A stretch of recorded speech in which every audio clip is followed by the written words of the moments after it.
Some say he's a technical whiz. Some say he was born in Cornwall. While others say he's on a journey. It's The Journey, and here's your host, David Hackett.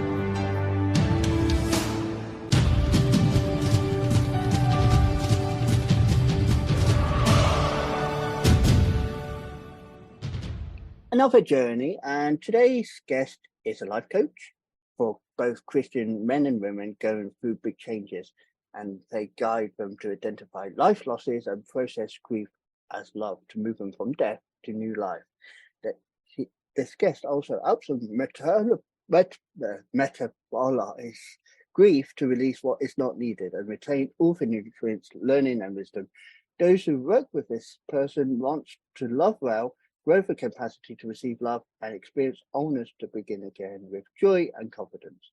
Today we welcome our guest, and I hope I get this right with the surname because I never asked beforehand, Lisa Michelle Zega. Zega, and very close. Zega. Well, I think of Zega without Zega. Welcome to The Journey. Thank you for having me. So, I always like asking guests. Everyone has a journey, as they know, and everyone has a beginning in their journey. Where did your journey begin? Well, that's a great question. And every time I'm asked some version of that question, it's always fascinating to me to see where my mind and heart goes. And right now it's just going to the beginning, right? Like I was born just like everyone else and went through just a normal growing up or whatever. However, each of us grows up, that's our normal, right? Because we don't know anything else. So I'm no different in that regard. And then I grew up in a culture where we don't really think about grief or loss, particularly if it's not associated with the death of someone. So I didn't meet my biological father, and maybe I'm thinking about this because I wrote about it the other day. But I never met him, and I didn't know that was a loss. I didn't know that was a loss to be grieved. I didn't know that was something to have metabolized or assimilated. I certainly didn't know that it would basically become a bedrock out of which I lived my life. And I didn't know that I was carrying a sense of abandonment or rejection. And so just fast forward all the way to I'm 22. I'm getting married. At the time, I have become a follower of Jesus. And I think that I'm swept up in the idea of new beginnings, of brand new, of my history doesn't matter, and that it has no impact on me. And then I seek to just do all the things, follow all the rules as I understood them from the Bible, sought to be, an obedient, dutiful wife, and then homeschooling mother. But I was also really stuck in a lot of the places of my loss. Like I was operating not in totality, but I was operating like an 8-year-old, like a toddler, like a 13-year-old. Like there were a lot of these kinds of behaviors. And I would say the primary thing that I've come to see now, and I did not see it then, but I could see the actions then. I wanted my husband particularly to show me that I was lovable, to show me that I was worthy, to show me that, like, I wanted him to give me a sense of I'm worth it. And was it a sense of validation?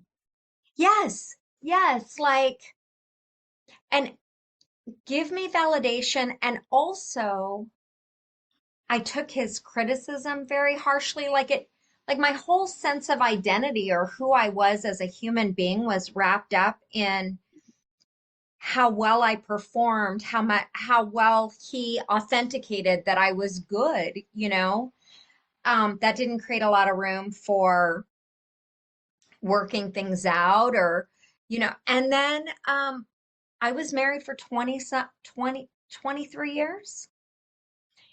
And eventually there were a lot of things. I won't go into all that. Not that I'm not willing to, but just for the sake of introduction. And he had threatened to leave or divorce me for about 10 years before I finally moved out. And when I moved out, I was starting over at 45 years old. And now the identity that I had sought as Christian, wife, and mother, all three of those in one fell swoop were like gone. I was the one that moved out. My kids stopped talking to me. And then that began before I had moved out, about 5 or 6 years beforehand, I had gone through training to become a life coach. I had started investing in my personal development, maybe even longer before then. Regardless, when I moved out, I thought this invalidated everything I was working toward. And I ended up working with individuals in homeless situations. And that was really a huge blessing for me because I could see my interconnectedness and that the only thing that separated me was having a support of a place to go. Otherwise, I would have been without a home as well. And then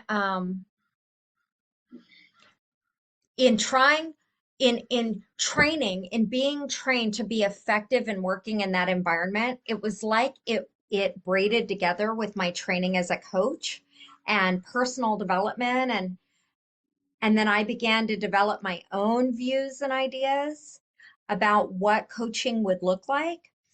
And then my fiance died in a motorcycle accident. And that put me face to face with what we call grief. And in that experience, I was able to identify the harvesting of that experience was I was able to see how much of my grief had gone unwitnessed. So, of course, it had gone unattended. So, of course, it had gone unhealed. And that became an awakening for me and a life's journey. And that's why I focus on grief and loss today, because we've got a lot of unfinished living within us, and we want to complete that so we can create the newness and really harvest. Like what you read in that bio was like, yeah, what happens when we metabolize grief? We allow it to assimilate. We keep that which is helping and supporting and serving, and we release what's no longer ours to carry. And that's my journey and how I started. It's just amazing because, like I always believe, and grief affects people differently in so many different ways. Like when I first experienced a death of a loved one, which was my great nan, but I didn't experience her dying. But when it came to my grandfather, I was there when he died. Now, the sad thing is, and I often relate to certain things in my life when I interview people, when he died, I saw him 6 weeks previous. Now, I was with him when he got admitted into the hospital, and before he got admitted into hospital, he was just not well. We knew he was not well, but he got into the ambulance and he was perky, he was cheerful. He was like the cheeky grandpapa I grew up with. It's like, and I said, you only going on, and I'll say the American race for American listeners, he felt like he was going on a vacation. And I said, you really wanted to get away from Nan, really? And he like just smiled.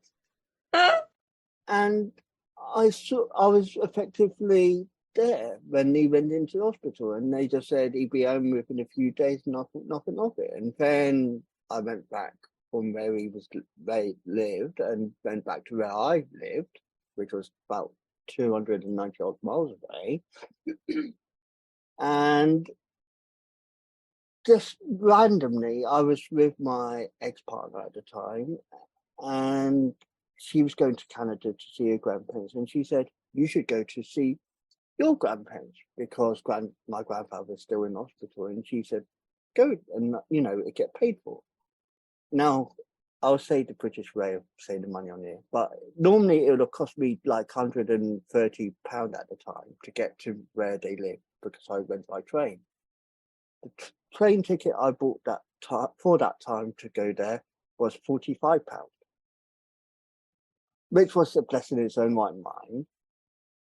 So I booked that ticket, and then I got there, and we thought nothing of it. Nan was happy to see me, and the next morning I had a phone call from the hospital. Yeah, can you come to the hospital? I said, I'm already in Wales, North Wales. I'm already here. Well, can you come? This was like 6:30 in the morning. Can you come in with your nan if it's possible? I said, yeah, why? What's happening? And they just think you need to come in. The next day after me arriving there, my grandfather passed away. But he knew I was there. And that's what filled me with, even though I was grieving, he knew I was there. And I felt like the destiny of me having that cheap train fare was meant to be. If I left it a day longer or another train, it would have been that more money. And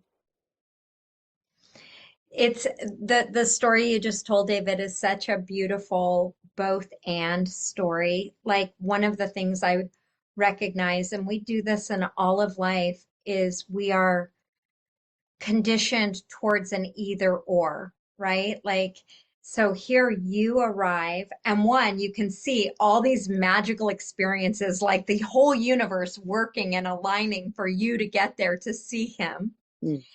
And then the idea that you're right there when the hospital calls, you're able to get you've already traveled, you're available to get there that day to bring your nan. And the both and of grief and love, like you love him, you mourn him, you miss him, right? And this beautiful opening of all that was provided for you to see him, and one doesn't cancel the other out.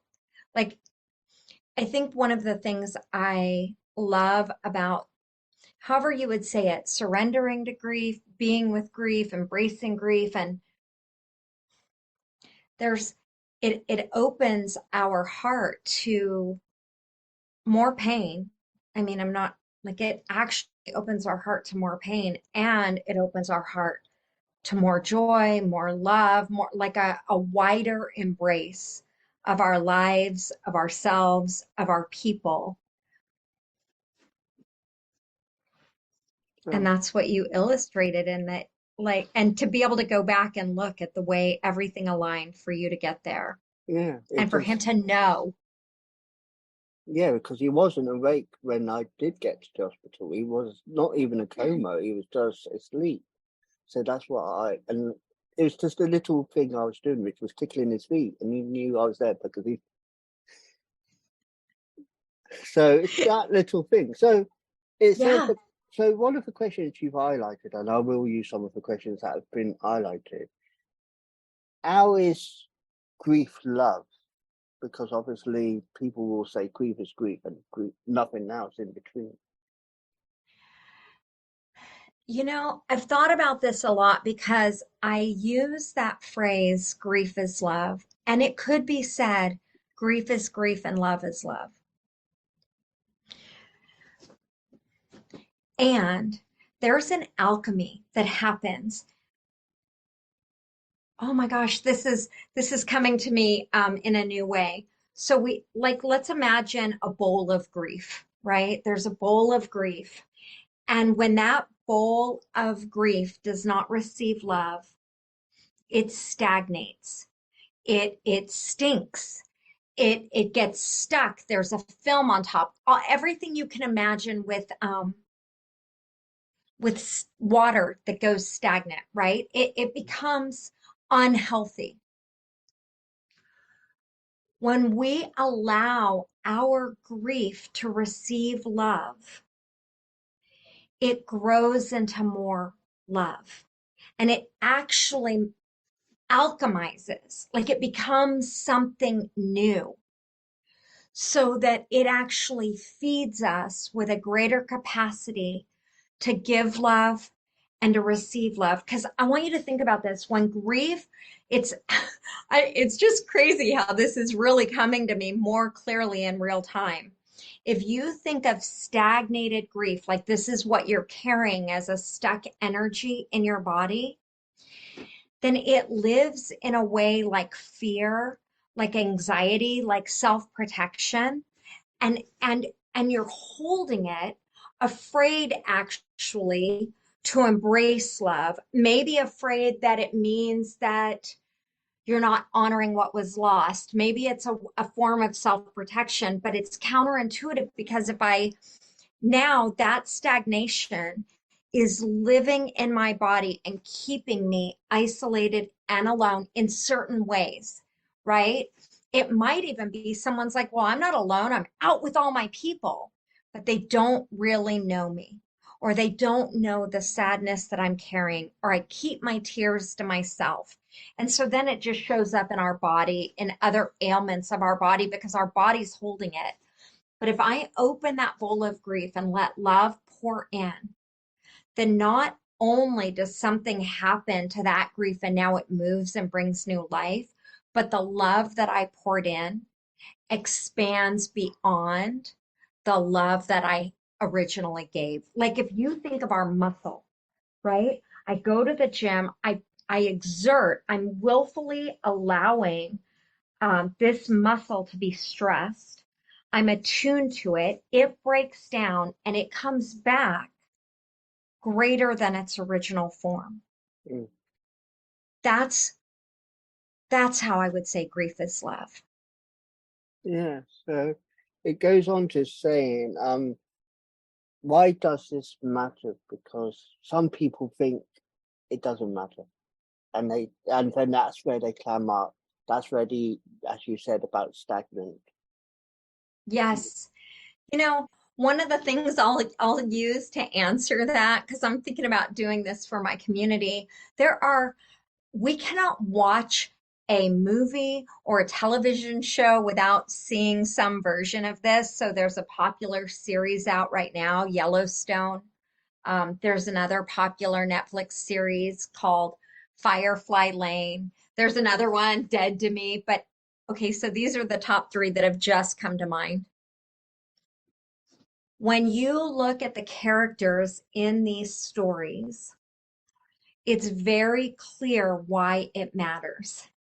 Because what happens is, and I was already explaining it with the stagnation, now I can't be fully with the people that I'm with. And what I haven't processed gets rolled on to the generation after me. And effectually what ends up happening is we carry a pain that's not ours to carry, because it was visited onto us from another generation. And it shows up as harmful in our bodies. Like there are so many autoimmune diseases, and we've had a mistake in culture, and I think this is being addressed now in more holistic medicine. But we've really thought we could divorce the mind and the body, we could compartmentalize things, and yet our body carries all of it. And so when it's not metabolized, it shows up in our bodies, it shows up in our relationship to ourselves, it clogs our heart pathway to ourself, to one another, the compassion that we need to heal our communities and our world. It's visited in the soil of the earth. Like it's a global impact. I believe that we have a communal responsibility It is to true. allow our grief to receive love. Yeah. It is a good feeling to have that community feel as well, because that's where you can then turn to friends and relate to other people. Yes. Yes. So, how does metabolized grief impact? And it goes into saying the wellness community relationships. All the things I just said. I mean, unmetabolized grief, like it, one area that I'm gonna say it, I'm thinking of this from Firefly Lane, and I don't know why I can't think of the one of the main characters right now, but she is raised by never meets her biological dad. Her mom struggles with drug addiction her whole life. She basically needs to raise herself and figure it out, right? The story progresses. And at some point, her mom comes to her, having owned the weight of what her inaction as a parent caused and what her actions caused. And the main character, you would think it's like she's finally getting the recognition from mom that she needs, but she doesn't have the capacity to receive it because she hasn't done her own inner work. It's like I was talking to one of my sons. I made a lot of mistakes as a parent, David. I made a lot of mistakes. And I'm watching my grown son go through some of his process that where the grief is directly related to things that I did and did not do for him, with him, ways that he was not acknowledged as a separate, beautiful being worthy to be witnessed, seen, loved, accepted, all the things. And if I could go through the process to make the effects of his childhood better, I would do that. But I actually, now he has inherited what he's got. And the only one who can honor him and honor his grief truly is him. And what ends up happening when we're not willing to go there for whatever reason, it feels scary. We tell ourselves that it doesn't matter, leave the past with the past. None of this has an impact on my present life. What ends up happening, I just lost my that ignored place child that needs love within is like fighting for our attention. Only we can go back and do the work to honor those orphaned parts within us. Oh, this is what I was trying to say. And when we don't, we end up in some way, shape, or form prostituting ourselves to other people and asking them to give us what we're not willing to give ourselves. You give me the raise that I deserve. I'm not going to ask for it. You acknowledge all that I do for you. I'm not going to own my own value. You treat me as worthy. You like, and we don't even recognize that's the part of us that's still very childlike, that's not given or not been able to receive the love. We're not reparenting ourselves. So we're still acting like a child who's out there looking for others to be the one to tell us, I'm good, I'm lovable, I'm accepted, I'm worthy. Yeah. We're looking for others to make us happy, and it's not their job, and they're not able to do it. And even when they're working their ass off to make us happy, we don't have the capacity to receive it until we recognize what I needed that I didn't get, until we give our pain the honor that it deserves so that it can metabolize, so that it can assimilate, so that it can get the love in there, so that to become more love. And so to go into the future, do you think this will get better, or do you think it will stay the same? I think that, like in every single area of life, there are we get more information, we have more accessible to us. Like, we understand more about our physical bodies, right? There are people that avail themselves to that, and for some reason there are people that don't. And so I think the way that it's going to get better is for those of us who decide, I'm going to go through this journey so that I can love well and receive love well so that we can create communities of compassion, of empathy. Like, it's amazing how much one person can change the trajectory for so many. So, overall, I'm going to answer with yes. Yes, it's going to get better. And no one can do it for us. But but as we do it for ourselves, we make it more accessible to others because no one climbs out from under a heap of condemnation to be a nice guy, right? When you feel like others are treating you like icky, we tend to act icky, especially if it's validating where we feel icky on the inside. But then when I receive compassion, a morsel of love and kindness, and especially at the times I know I don't deserve it, I'm thinking of Anne of Green Gables, one of my all-time favorite. And there's like this teacher, and she's just hard, and she's mean, and she's she's not objective in her treatment of like Anne.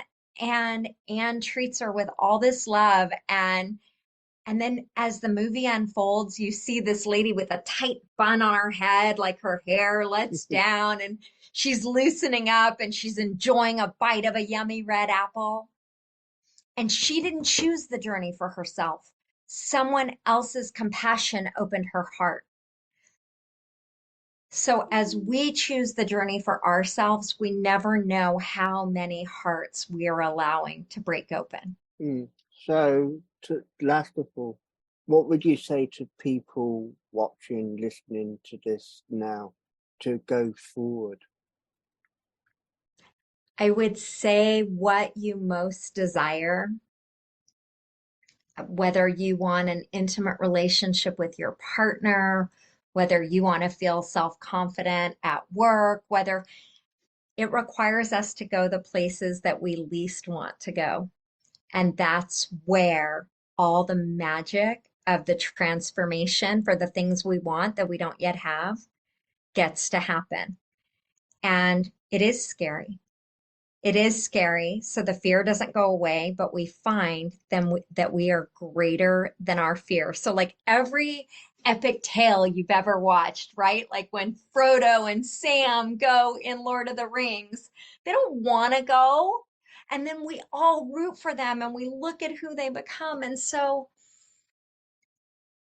just like Frodo and Sam, we don't need to have it all figured out. They weren't like superheroes. They were just people trying to do the hobbits, trying to do what was next. And we all celebrate them. And so I would say, do the next thing that most makes sense to you to care for your wounded heart. That's amazing. And if people want to get in contact with you, I will be putting in the description, but how can people get in contact with you? So I am on Facebook, Instagram. I'm Lisa Zega or Lisa Michelle at Legit You. But I will say in my Facebook group, which is Legit You in Facebook, I just do a lot to serve my community and to share things, and we'll be opening up more things in that way. So that's a great just starter place to get more acquainted with me. But thank you for sharing your journey with us today. Thank you for having me. It was really delightful to be with you, David. No worries.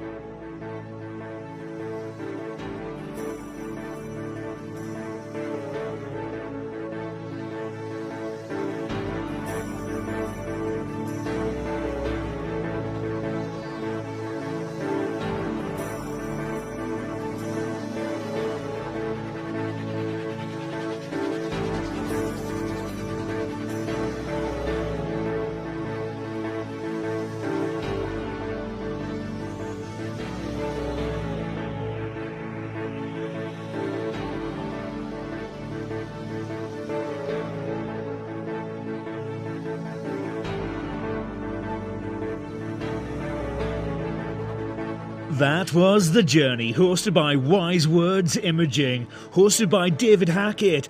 Be sure to like, subscribe and listen to another journey coming soon.